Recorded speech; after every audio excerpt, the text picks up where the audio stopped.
Pembalap Yamaha, Fabio Quartararo memulai musim kompetisi MotoGP 2024 dengan target besar.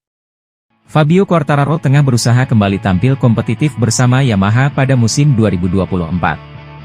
Beberapa waktu lalu, Fabio Quartararo mengatakan bahwa Yamaha sudah mulai menunjukkan perubahan ke arah yang lebih baik. Walau begitu, perubahan Yamaha itu belum cukup membuat Quartararo yakin bisa kembali meraih gelar juara dunia tahun ini. "Setiap musim saya berada di atas motor, tujuan saya adalah menjadi juara dunia," tutur Quartararo.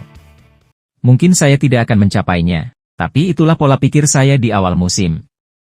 Bagi saya, sikap seorang juara dunia atau atlet top adalah selalu memberikan senyuman kepada orang-orang yang bekerja dengan Anda," tambahnya. Setelah itu, selangkah demi selangkah Quartararo menapaki karirnya hingga kini menjadi pembalap kelas dunia di MotoGP. "Saya terjun ke dunia balap karena ayah saya dulu juga pernah membalap. Dia bukan pembalap tingkat tinggi, tetapi pada dasarnya dia memasukkan saya ke dalamnya dan saya langsung menyukainya. Untuk mengembangkan diri saya seperti pembalap profesional, bersama ayah saya, kami memutuskan bahwa kami akan mengikuti kejuaraan di Spanyol karena mereka memiliki pembalap dengan level tertinggi di usia muda. Selangkah demi selangkah saya terus naik hingga tiba di kejuaraan dunia. Kemudian saya melompat ke Moto3, Moto2, dan kemudian ke kelas utama," terangnya.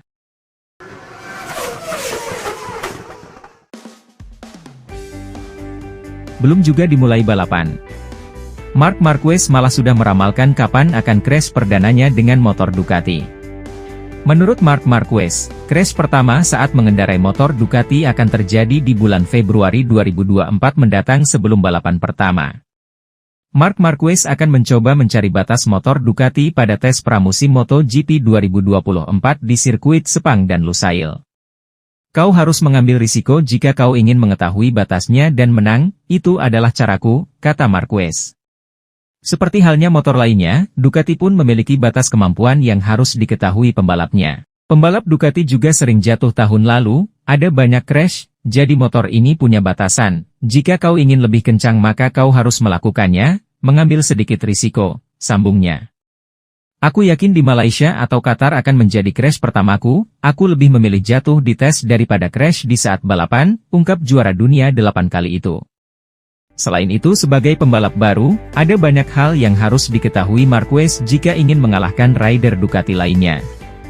Makanya mencari batas kemampuan motor adalah hal utama yang bisa dicoba, jika ia ingin memaksimalkan kecepatannya di atas trek. "Aku sudah tahu motor yang akan kupakai, versi 2023 yang mirip dengan milik Francesco Bagnaia dan Martin akhir tahun lalu, dan dari situ akan memulainya, itu prinsip yang kupunya sepanjang tahun," lanjut Marc Marquez. "Pekerjaanku adalah memaksimalkan potensinya. Aku sudah jatuh cinta dengan Ducati, jika tidak maka aku tidak akan mengambil langkah ini. Ya aku dari tim Gresini, tapi aku mengendarai Ducati, dan Gigi Dall'E-nya memperlakukanku dengan sangat bagus," jelasnya.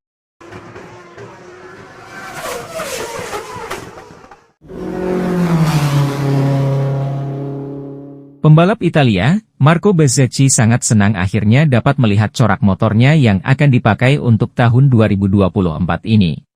Tim milik Valentino Rossi resmi berubah nama menjadi Pertamina Enduro VR46 Racing dengan hadirnya Pertamina sebagai sponsor utama.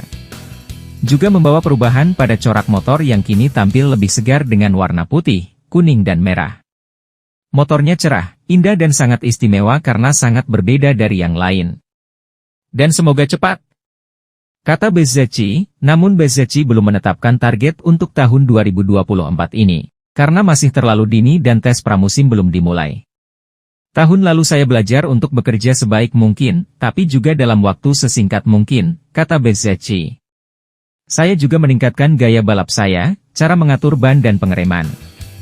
Jadi saya sangat senang dengan ini. Saya juga memiliki lebih banyak pengalaman dibandingkan tahun lalu," sambungnya. "Tapi seperti biasa dalam olahraga, dan khususnya di MotoGP, Anda tidak akan pernah bisa berhenti berkembang. Saya tidak bisa duduk di kursi. Saya harus terus bekerja," tegas Bezzecchi. "Itu sebabnya saya ingin menunggu dan melihat sebelum saya menetapkan tujuan," ucap Bezzecchi. "Tentu saja saya ingin kembali menunjukkan balapan yang bagus setelah tahun lalu.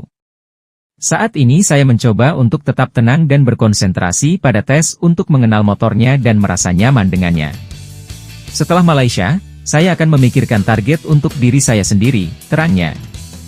Tahun ini Bezzecchi akan ditemani oleh pembalap Italia lainnya, Fabio Di Giannantonio yang juga berkembang pesat di paruh kedua musim lalu. Baik Bezzecchi maupun Di Gia akan sama-sama dapat diandalkan oleh tim.